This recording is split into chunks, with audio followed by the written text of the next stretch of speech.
আজকের এপিসোডে আমি আপনাদেরকে একটা ছোট ভিডিও ক্লিপ দেখাবো প্রথমে, তারপরে আলাপ করব। দেখেন, এই ব্যবসা করে 20 বছর। এই শুধু মুড়ি বিক্রি করেনি, আগে পল্টনে করতাম, বিএনপির নেতারা আমার দোকান খাইয়ে লাইছে, এখন আমি ফুটপাতে করি। সেখানে কত টাকা আপনার লস হয়েছে? প্রায় মাল সামানে ছিল 1.5 লাখ টাকার মতো, কিছু আনতে পারি নাই। আরো পোলাবানের পিছিয়ে 1.5 লাখ টাকার উপরে খরচ হয়েছে। এই তো 7-8 মাস আগে ওরা 5 গ্রুপ সাদা চাইছে, তো ওরা মারামারি করে আমার উপরে জাল উঠেছে। Munda group, Kamal group, Selim group, আরো 2টা গ্রুপের নাম জানি না। দেখলেন তো, একটা ক্ষুদ্র ব্যবসায়ী ঝালমুড়ি বেচছে, তার ব্যবসার উপরে বিএনপির পাঁচটা গ্রুপ ঝাঁপে পড়িছে। শুধু তাই না, তার দোকান পর্যন্ত নষ্ট করেছে, তার মূলধন টুলধন নষ্ট করে দিছে। হাসিনা পতনের পর বিএনপি যেভাবে দখল চাঁদাবাজি মাস্তানি আর খাই শুরু করলো, আমি তখনই বুঝে গেছি এই দল আর ক্ষমতা আসতে পারবে না। এইটা বিএনপির উপরে বিলা হইয়া বিরাগ ভাজন হইয়া বলছি তা কিন্তু না, খুব সলিড চিন্তা কাঠামো দিয়া আমি এই সিদ্ধান্তে পৌঁছাইছি। আজকে আপনাদেরকে ধাপে ধাপে সেটা ব্যাখ্যা করব যে কেন আমি এই সিদ্ধান্তে পৌঁছাইছি যে বিএনপি ক্ষমতা আসতে পারবে না। এইটারে বলে থিওরিটিক্যাল ফ্রেমওয়ার্ক। আমি ঠিক কোন থিওরিটিক্যাল ফ্রেমওয়ার্ক ব্যবহার করে বুঝে গেছি বিএনপি ক্ষমতা আসতে পারবে না, সেটা আপনাদেরকে আমি অঙ্ক কইসা বুঝাই দেবো আজকে। আসেন আল্লাহর নামে শুরু করি। ক্ষুদ্র ব্যবসায়ীরা হইল দেশের সবচেয়ে বড় রাজনৈতিক বেস। তারা ভোটার সংখ্যার সবচেয়ে বড় গোষ্ঠী। যেমন ধরেন, ছোট দোকানদার, মুদিখানার দোকানদার, হকার, ছোট রেস্টুরেন্ট, পরিবহন শ্রমিক, বাজার ব্যবসায়ী, ফল বিক্রেতা, সবজি বিক্রেতা, এই সব মিলায় এদের সংখ্যা কয়েক কোটির সমান। এই শ্রেণী প্রত্যেক দিন মানুষের সাথে যোগাযোগ রাখে, এক্সচেঞ্জ হয়, এরা জনমত তৈরি করে, প্রভাব ছড়ায়, সত্য মিথ্যা যাই হোক সেটা তথ্য ছড়ায়, সবচেয়ে দ্রুত ছড়ায় তাদের মাধ্যমে। শহরের যে অর্থনীতি, এটা 60-70% লেনদেন হয় এই ক্ষুদ্র ব্যবসায়ীদের হাতে। তাদের উপরে জুলুম মানে জনরায়ের মূল উৎসকে শত্রু বানানো। এটা মাইক্রো লেভেলের জুলুম। পত্রিকায় পাতায় আসবে না, খবর হবে না, কিন্তু ভেতরে ভেতরে ক্ষোভের আগুন ধিকি ধিকি জ্বলতে থাকবে। 2 নাম্বার হইতেছে, ক্ষুদ্র ব্যবসায়ী দেশের নগদ টাকার যে ইকোনমি সেটা চালায়। চান্দাবাজি হইলে এইটা লিকুইডিটি ড্রেইন হয়ে যায়, মানে নগদ টাকার প্রবাহ কমে যায়। দৈনিক নগদ প্রবাহ থেকে টাকা টেনে নেওয়া হয়। এদের থেকে টাকা টেনে নেওয়া মানে সরাসরি ইকোনমির যে অক্সিজেন, এই সাপ্লাইটা বন্ধ করে দেওয়া। এইটাকে বলা হয় বিলো দ্য লাইন ইকোনমি। অর্থাৎ বাজার, হাট, দোকান এটা খালি করে যদি দেয় কোনো কেউ, তাহলে তার জনজীবনকে দিনে দিনে বিপর্যস্ত করে দেয়। কারণ এইটার চাপ এসে আলটিমেটলি ওই মানুষের উপরে, ক্রেতার উপরে, ভোক্তার উপরে পড়ে। ভোক্তাকে তো এই টাকাটা দিতে হয়। মানে ঝালমুড়ি ব্যবসায়ীর কাছ থেকে বিএনপি যে চান্দাটা নিচ্ছে, সে চান্দার টাকা তো ঝালমুড়ি ব্যবসায়ী ঝালমুড়ির দামের উপরে রাখবে, তাই না? তাহলে ঝালমুড়ি আলটিমেটলি যে কিনবে, খাবে, তার ঝালমুড়ির দামটা বেড়ে যাবে। 3 নাম্বার হইতেছে, ছোট ব্যবসায়ীর উপরে জুলুম একটা কালেকটিভ গ্রিভেন্স তৈরি করে। কৃষক শ্রমিকের যে ক্ষোভ, এটা ছড়াইতে সময় লাগে, কিন্তু বাজারের ক্ষোভ ঘন্টার মধ্যে ছড়ায় যায়। এই যে এভরিডে সাফারিংস, এটা ডেইলি পলিটিক্যাল মেমোরি তৈরি করে মাথার মধ্যে, রাজনৈতিক স্মৃতি তৈরি করে, প্রত্যেক দিনের দুঃখের স্মৃতি, কষ্টের স্মৃতি। ক্ষুদ্র ব্যবসায়ী প্রত্যেক দিন মানুষের সাথে কথা বলে, এদের কষ্ট প্রত্যেক দিন জনমতকে বদলায় দেয়। কারণ বাজার প্রত্যেকটা এলাকার কেন্দ্র, বাজারে সবাই আসে চারিদিক থেকে। আমাদের দেশের মতো দেশের কোন আন্দোলনের প্রেসার কুকার কোনটা জানেন? 3টা জায়গা প্রেসার কুকার। কি কি আছেন সেটা দেখি। আন্দোলনের প্রেসার কুকার মাত্র 3টা জায়গা: বাজার, মসজিদ, গণপরিবহন। এই 3 জায়গায় যে কোনো আন্দোলনের প্রেসার কুকার। ব্যবসার উপরে জুলুম মানে আন্দোলনের জ্বালানি সরবরাহ করা। চিন্তা করেন তো, একজন দোকানদার কতজনের সাথে কথা বলে দৈনিক? 200 থেকে 300 জন। হকার কতজনের সাথে কথা বলে? 500 জন পর্যন্ত কাস্টমারের সাথে কথা বলে প্রত্যেক দিন। রিক্সা চালক, বাস চালক প্রত্যেক দিন কতজন যাত্রী পরিবহন করে? 30 থেকে 500। বাজারে যে বিক্রি করে, পণ্য বিক্রি করে, সেখানে শুধু আপনি কেনেন না, তাকেও সাপ্লাই করে অনেকে, পণ্য সাপ্লাই করে, একজন না অনেকে। তার মানে সে মাঝখানের কেন্দ্র, তাকে সাপ্লাই করতেছে, আপনি তার কাছ থেকে কিনতেছেন। এরা ইনফরমেশন স্প্রেডার, এরাই পলিটিক্যাল ন্যারেটিভ জেনারেট করে, তৈরি করে। এদেরকে বলা হয় গ্রিভান্স অ্যাম্পলিফায়ার। গ্রিভান্স অ্যাম্পলিফায়ার মানে তার ক্ষোভ, বিক্ষোভ এটাকে বহুগুণে বাড়ায় দেয় দোকানদারেরা। গণপরিবহন, মসজিদ, এবং এরা র্যাপিড মোবিলাইজার, খুব দ্রুত জনমতকে মোবিলাইজ করতে পারে। এদেরকে বলা হয় পেটি বুর্জোয়া। প্রথমে বুঝে নিই পেটি বুর্জোয়া কাকে বলে। এটা কমিউনিস্ট টার্মিনোলজি আর কি। পেটি বুর্জোয়া হচ্ছে সবচেয়ে বিপজ্জনক অপোজিশন ব্লক, ক্ষুদ্র ব্যবসায়ীদের শ্রেণী আর কি। রাজনৈতিকভাবে এরা সবচেয়ে অস্থির, কিন্তু সবচেয়ে ক্ষমতাশালী মোবিলাইজার। এটা বুঝলে দেখতে পারবেন বিএনপি এই গ্রুপটাকে খেপায় তুলছে ক্ষমতায় যাওয়ার আগে। তো পেটি বুর্জোয়া হলো এমন এক সামাজিক অর্থনৈতিক শ্রেণী, সামাজিক এবং অর্থনৈতিক শ্রেণী যাদের কাছে অল্প পুঁজি আছে এবং নিজের শ্রম আছে, যারা নিজের পুঁজি এবং নিজের শ্রম দুইটা দিয়ে ব্যবসা চালায়। পুঁজিপতি কিন্তু নিজের শ্রম দেয় না, নিজের পুঁজি দেয়। কিন্তু স্বল্প পুঁজির ব্যবসায়ী পেটি বুর্জোয়ারা নিজের শ্রমও দেয়, পুঁজিও দেয়, এই দুইটা দিয়ে ব্যবসা চালায়। এরা না পুরোপুরি শ্রমিক, না পুরোপুরি পুঁজিপতি। ছোট দোকানদার, হকার, কারিগর, ক্ষুদ্র ব্যবসায়ী, ছোট উদ্যোক্তা, এরা সবাই পেটি বুর্জোয়া।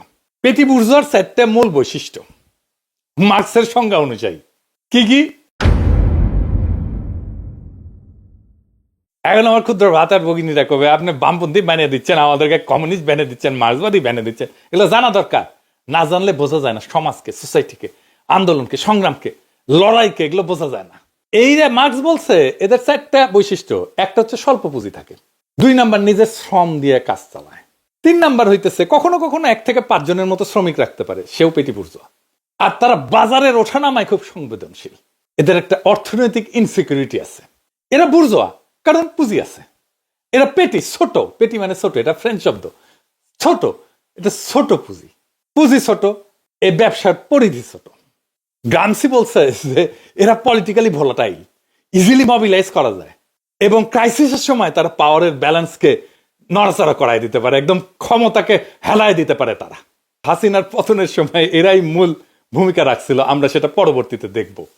এবং আপনারা খেয়াল করলে দেখবেন যে আমি আমার এপিসোডগুলো যখন তৈরি করি আমি এই পেটি বুর্জোয়া সম্প্রদায়কে অ্যাড্রেস করি। এরাই আমার এপিসোডের মূল দর্শক। এটার উদাহরণ আবারও দেখতে পারি। ধরেন হকার, কাঁচা বাজারের ছোট দোকানদার, চায়ের দোকানদার, মুদিখানা, সেলাইয়ের কারিগর, রিক্সা, অটো চালক, ছোট পরিবহনের মালিক, ছোট মেরামতের দোকান, ক্ষুদ্র গার্মেন্টস, টেইলার, ছোট ট্রেডার, পাইকার, সেলুন, ছোট রেস্টুরেন্ট, ওয়ার্কশপ, এরা আমাদের মতো দেশের শহরে অর্থনীতির 60 থেকে 70% ক্যাশ ট্রানজাকশনে এদের হাত দেওয়া হয়। তো এদেরকে কেন আলাদা শ্রেণী হিসাবে ধরা হয়? কারণ এরা পুঁজিপতির মতো শোষক না, শ্রমিকের মতো আবার শুধুই শোষিত না। এই দুই দিকে ধাক্কা খায় এরা এবং ইকোনমিক ইনসিকিউরিটিতে তাদের রাজনৈতিক আচরণকে অস্থির করে তোলে। বর্ষা বিপ্লবে মাঠের লড়াইটা করছে কারা জানেন? রক্ত দিছে কারা? এই পেটি বুর্জোয়া, শ্রমিক আর ক্ষুদ্র ব্যবসায়ী। এরাই ছিল রাজপথের মূল শক্তি। দেখেন শহীদ হয়েছে তারাই সবচেয়ে বেশি। আর যদি আপনি তাদের এডুকেশন লেভেল দেখেন, কোথায় তারা পড়ছে, তাহলে দেখবেন মাদ্রাসা শিক্ষিত। এরা মাদ্রাসা শিক্ষিতরা শহীদদের একটা বড় অংশ। জেমস স্কট একজন অ্যানথ্রোপোলজিস্ট, ওনার 2টা খুব গুরুত্বপূর্ণ বই আছে। মালয়েশিয়ায় উনি গবেষণা করছিলেন। ওনার একটা বই হইতেছে weapons of weak and domination and the arts of resistance. উনি বলছেন যে এই যে পেটি বুর্জোয়া এরা primary carrier of everyday political transcripts. তো এভরিডে পলিটিক্যাল ট্রান্সক্রিপ্টসটা কি? উনি মূলত মালয়েশিয়া একটা গ্রামীণ সমাজের দৈনন্দিন প্রতিরোধ, এভরিডে রেজিস্ট্যান্স কিভাবে কাজ করে, ওইটা নিয়ে 2 বছরের একটা এথনোগ্রাফিক গবেষণা করছিলেন। মানে ওখানে জনগণের সাথে থেকে ওদের আচরণ দেখে দেখে যে গবেষণা হয় সেটাকে এথনোগ্রাফিক গবেষণা বলে। তো উনি দেখাইতেছেন যে সাধারণ মানুষ তাদের অসন্তোষ দৈনন্দিন আলাপ এবং নিন্দা দিয়া বাজার এবং সামাজিক পরিসর দিয়ে ছড়ায় দেয়। সাধারণ মানুষ সরাসরি বিদ্রোহ না করিয়া গুঞ্জন, গুজব, গোপন রাজনীতি ধীরে ধীরে ধীরে ধীরে ধীরে ধীরে ছোটখাটো স্যাবোটাজের মাধ্যমে শোষণের বিরুদ্ধে প্রতিরোধ করে। ক্ষমতাবানদের সামনে সাধারণ মানুষ যে প্রতিক্রিয়া দেখায় সেটাকে বলা হয় পাবলিক ট্রান্সক্রিপ্ট। ক্ষমতার আড়ালে যেটা বলে সেটা হইতেছে হিডেন ট্রান্সক্রিপ্ট। এই দুয়ের যে পার্থক্য, এটাই হইতেছে পলিটিক্যাল ট্রান্সক্রিপ্ট। বোঝা গেছে? তার মানে সে যেটা মুখে বলতেছে আর তার অন্তরে যেটা লুকানো আছে সেটাই আসল রাজনীতি। এই জিনিসটা বুঝতে হয় পলিটিক্যাল ওয়ার্কারদের। এই হিডেন ট্রান্সক্রিপ্টটাই বাজারে দ্রুত ছড়ায়। তাদের ক্ষোভ বিক্ষোভ ছাইচাপা আগুনের মতো ধীরে ধীরে ধীরে ধীরে ধীরে ধীরে ভিতর দিকে ছড়াইতে থাকে। তো স্কট বলতেছে যে যেখানে এই যে ইনফর্মাল ইকোনমি, যেটা এই যে বলছি যে এই যে ক্ষুদ্র ব্যবসায়ীরা যে অর্থনীতি চালায় এবং সেইখানে যদি জুলুম থাকে, তাহলে এই যে পেটি বুর্জোয়া ক্লাস এরা সবচেয়ে দ্রুত গণক্ষোভকে বহুগুণে বাড়ায় দেয়। ক্ষোভ সবচেয়ে দ্রুত ছড়ায় তাদের মাধ্যমে। তো উনি বলছেন যে এটা থ্রেশহোল্ড ক্লাস, এর কারণ এদের সমাজতাত্ত্বিক অবস্থান হচ্ছে অস্বাভাবিক। এরা কর্মজীবী মানুষের মতো গরিব না, আর পুঁজিপতির মতো ক্ষমতাবান না, মধ্যবিত্তের মতো শিক্ষিত স্থির না, কিন্তু বাজারের তারা দৈনিক শোষণের মুখোমুখি হয় আর এইরকম পলিটিক্যাল পার্টিগুলোর জুলুমের মুখোমুখি হয়। তো গ্রামসি এদেরকে বলছে ইনসিকিউর স্ট্রেটা। ইনসিকিউর স্ট্যাটা মানে অরক্ষিত জনগোষ্ঠী, যারা সবসময় একটা পলিটিক্যাল সিকিউরিটি, পলিটিক্যাল রাজনৈতিক সুরক্ষার খোঁজ করে। একটু শোষণ বাড়লে এই শ্রেণী বিস্ফোরক হয়ে ওঠে এবং তাদের শত্রু পরিচয় খুব সহজে তৈরি হয়ে যায়। সে তার শোষণকারী, তার জুলুমকারীর মুখ দেখতে পায়, বাজারে চাঁদা নেওয়া ক্যাডার দেখতে পায়, পুলিশ ঘুষ নেওয়া দেখতে পায়, স্থানীয় মাফিয়াকে দেখতে পায়, সিন্ডিকেট সে দেখতে পায়। এটাকে চার্লস টিলি বলতেন ভিজিবল অপ্রেসার। দেখা যায় মানে শ্রমিক শ্রেণী, কৃষক, এরা তো ভিজিবল অপ্রেসারকে দেখতে পায় না, তার শোষককে দেখতে পায় না, কিন্তু এরা দেখতে পায়। এই শ্রেণীর শত্রু অ্যাবস্ট্রাক্ট না, বোঝা যায় না, চেহারা তেমন না, এর জুলুমকারী প্রত্যেকদিন তার সামনে এসে দাঁড়ায়। এই কারণে তাদের প্রতিবাদ হয় খুব দ্রুত এটা সহিংস হয়ে ওঠে। এরাই ফার্স্ট মুভার, দ্রুত এরা মোবিলাইজ হয়, রাস্তায় নামে পড়ে। এরাই ক্রাউড মেকার, এরা জনগণকে নামায় ফেলতে পারে। যখন বিদ্রোহ হয়, বিপ্লব হয়, 3 ধরনের মানুষ সবচেয়ে গুরুত্বপূর্ণ। যারা প্রথম রাস্তায় নামে এদেরকে বলা হয় ফার্স্ট মুভার, ক্রাউডকে ধরে রাখে এদেরকে বলা হয় ক্রাউড স্টেবিলাইজার, আর যারা অবস্থান ধরে রাখে তাদেরকে বলা হয় স্ট্রিট কর্পস। এই 3 ধরনের, আমরা যখন জুলাই বিপ্লব করছি এই 3 ধরনের মানুষকে আমরা একসাথে মোবিলাইজ করছি। এই 3টা ভূমিকায় এপিটি বুর্জোয়া স্বাভাবিকভাবে পালন করতে পারে, কারণ তারা রাস্তাতেই থাকে। তারা দোকান বন্ধ করে দিতে পারে, বাজার অবরোধ করে দিতে পারে, ধর্মঘট করতে পারে। সবকিছু বন্ধ করে দিলে তার শহর থেমে যাবে, শহর তার সবকিছু বন্ধ করে তারা রাস্তায় নেমে এসে প্রতিরোধ গড়ে তুলতে পারে। এরাই বিদ্রোহের ব্যাকবোন, এরাই হইতেছে আরবান ডমিনেন্স উইদাউট ফর্মাল পাওয়ার। এর মানে শহুরে কর্তৃত্ব। এটাই আপনি পেটি বুর্জোয়াকে আপনার পাশে রাখবেন পলিটিক্যালি, আপনার পাশে আর কেউ দাঁড়াইতে পারবে না। তো মিডগেলের একটা বই আছে strong societies and weak states, ওখানে বলছেন উনি যে রাষ্ট্রের ক্যাপিলারি যেখানে দুর্বল সেখানে পেটি বুর্জোয়া অল্টারনেটিভ পাওয়ার, বিকল্প পাওয়ার তৈরি করে। এবং ধরেন বাংলাদেশ, পাকিস্তান, তিউনিসিয়া, মিশর, ফিলিপাইন, সবখানে এই বিষয়টা দেখা গেছে। আসেন আমরা ইতিহাস থেকে কয়েকটা উদাহরণ দেখি। মিশর যে হোসনি মোবারক সরকার পতন হইল, এটা কি ছিল জানেন? এটা পুলিশ নিয়মিত চাঁদা তুলত ছোট দোকানদারের মধ্যে থেকে, এবং ছোট দোকানদারদের মধ্যে থেকে খুব জমা হয়েছিল। হকার, ছোট ব্যবসায়ী, ট্যাক্সি ড্রাইভার, এরাই প্রথমে রাস্তায় নামছিল। এই শ্রেণীর খুবই তাহারি স্কোয়ারের দাবানল তৈরি করছিল। রাষ্ট্রীয় চাঁদাবাজির বিরুদ্ধে ক্ষুদ্র ব্যবসায়ীদের ক্ষোভ ছিল আরব বসন্তের মূল ট্রিগার। তিউনিসিয়ায় বউ আজিজি বলে একজন আত্মাহুতি দিয়েছিল 2010 সালে। বউ আজিজি ছিল একজন সাধারণ ফল বিক্রেতা। পুলিশ নিয়মিত চাঁদা নিত এবং পুলিশের অপমানের বিরুদ্ধে প্রতিবাদ করতে যায় আত্মাহুতি দিচ্ছিল। তাতে ক্ষুদ্র ব্যবসায়ীদের ক্ষোভকে জাতীয় ক্ষোভে পরিণত করে ফেলে এবং বেন আলী সরকারের পতন ঘটায়। চান্দা, পুলিশি অত্যাচার একটা গোটা সরকারকে উড়াই দিচ্ছে। পাকিস্তানি এমকিউএম একটা খুব জনপ্রিয় দল ছিল। এরা দক্ষিণ এশিয়ায় শহুরে সবচেয়ে বড় কর্তৃত্ব রাখতে পারে যেই দল, সেই দল ছিল এমকিউএম। এবং এদের এই চাঁদা তোলা, ওরা বলতো ভাত্তা, এইটা করাচিতে এত ক্ষোভ তৈরি করছিল, এর বিরুদ্ধে রাষ্ট্র অভিযান চালাইছে, জনগণের সাপোর্ট পাইছে এবং এদের সমস্ত রাজনৈতিক প্রভাব একদম ভেঙে চুরমার হয়ে গেছে। ফিলিপাইনে মার্কোসের পতন হয়েছিল 1986 সালে, আপনারা হয়তো অনেকেই জানেন না। পতন হয়েছিল এই ছোট ব্যবসায়ীদের কাছ থেকে ট্যাক্স, পুলিশি চাঁদা, এই সমস্ত নিয়ে ক্ষোভ বিক্ষোভ জমে ওঠে এবং ছোট ব্যবসায়ী, মাঝারি ব্যবসায়ীরা প্রথমে রাস্তায় নামে, পরে ছাত্র জনতা যুক্ত হয় এবং মার্কোসের পতন হয়। তার মানে যেখানে রাষ্ট্র বা রাজনৈতিক দল ক্ষুদ্র ব্যবসায়ী, হকার, ট্রেডার এদের উপরে জুলুম করে, সেইখানে বাজার ভিত্তিক এক ধরনের ক্ষোভ বিক্ষোভ তৈরি হয়। এই ক্ষোভ বিক্ষোভ শহরে দ্রুত ছড়ায় এবং শাসক বা রাজনৈতিক দলের একটা বৈধতার সংকট তৈরি হয় এবং রাজনৈতিক শাসন বা রাজনৈতিক কর্তৃত্ব বা রাজনৈতিক দলের কর্তৃত্ব ভেঙে পড়ে। এখন প্রশ্ন হইতেছে, আওয়ামী লীগকে চাঁদাবাজি বখরা নেওয়ার কাজ করেনি? করছে। তাইলে তার আমলে কেন মানুষ এভাবে প্রকাশ্যে কথা বলে নাই? দেখেন, অনেকেই বলে কিছুই তো বদলায় নাই হাসিনা যাওয়ার পরে, সব আগের মতোই আছে। জি না, এই যে বদল, এইখানে এখন মানুষ আর সেই আগের ভয়ের মধ্যে নাই। এখন তার সেই গুমের ভয় নাই, আতঙ্ক নাই, রাষ্ট্রযন্ত্রকে ব্যবহার করে জনমতকে দমায় দেওয়া নাই। তাই মানুষ কথা বলে। আপনারা জানতে পারেন বিএনপি ওয়ালারা তাই চায় একটা নির্বাচনের পর ক্ষমতা আসতে যেন রাষ্ট্রশক্তি ব্যবহার করে আর একটা ভয়ের রাজত্ব কায়েম করতে পারে। এখন প্রশ্ন হইতেছে, আমরা কি তাদেরকে আবার সেই ভয়ের রাজত্ব কায়েম করতে দেব? প্রশ্ন রেখে গেলাম আপনাদের কাছে। অনেক দল ক্ষমতায় যায় জনবিরোধী কাজ করে, কিন্তু বিএনপি এমন এক বিরল উদাহরণ, যারা ক্ষমতায় আসার আগেই ক্ষমতা লোভী দখলদারদের মতো আচরণ শুরু করে দিচ্ছে। এটাই তাদের সবচেয়ে বড় রাজনৈতিক আত্মঘাতী ভুল।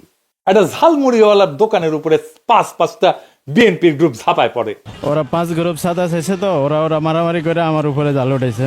Munda group, Kamal group, Selim group, আরো 2টা গ্রুপের নাম জানি না। এটা শুধু একটা ঘটনা না, এইটা পুরা দেশের সবচেয়ে বড় রাজনৈতিক শ্রেণী, এই যে পেটি বুর্জোয়া বা ক্ষুদ্র ব্যবসায়ী, এদের হৃদয়ের উপরে আঘাত।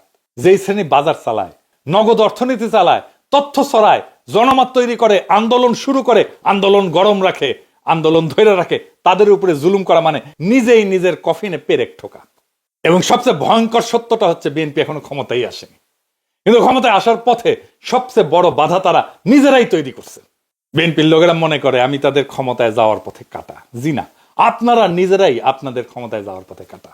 ইতিহাস বলে যেই দল এই ক্ষুদ্র ব্যবসায়ীদের উপরে অত্যাচার করে তারা কখনোই সমাজের বৈধতা পায় না, কারণ বাজারের ছবি সবচেয়ে দ্রুত রাজনৈতিক রায় হয়ে যায়। মিশরের মোবারক, তিউনিসিয়ার বেন আলী, পাকিস্তানের MQM, ফিলিপাইনের মার্কোস, এমনকি বাংলাদেশের হাসিনা, তাদের পতনের শুরু হয়েছিল ঠিক এইখান থেকেই। ক্ষুদ্র ব্যবসায়ীর উপরে জুলুম এটাই পৃথিবীর সবচেয়ে কঠিন রাজনৈতিক সূত্র। বাজারকে শত্রু বানায় কোনো দল ক্ষমতায় আসে না, বাজারকে অপমান করে কোনো দল ক্ষমতায় টিকে থাকতে পারে না। এবং বিএনপি আজ সেই রেড লাইনটা অতিক্রম করে ফেলছে। ক্ষমতায় স্বাদ পাওয়ার আগেই এই জুলুম, এই দখল, এই খাই খাই মনোভাব বিএনপিকে আজকের নয় আগামী দিনের ক্ষমতার পথ থেকে সরাই দিছে। কারণ জনগণ যখন বুঝে যায় এরা ক্ষমতার আগেই এরকম, ক্ষমতায় গেলে না জানি কি করবে, তখন সেই দলের রাজনৈতিক ভবিষ্যৎ একেবারেই শেষ হয়ে যায়। বিএনপি এখনো ক্ষমতায় আসেনি, আর এই ক্ষুদ্র ব্যবসায়ীদের উপরে অত্যাচার তাদের আর কোনোদিনই ক্ষমতায় আসতে দেবে না। এটাই বাস্তবতা, এটাই বাজারের রায়, এবং এটাই বাংলাদেশের ভবিষ্যতের রাজনীতি। ইনকিলাব জিন্দাবাদ।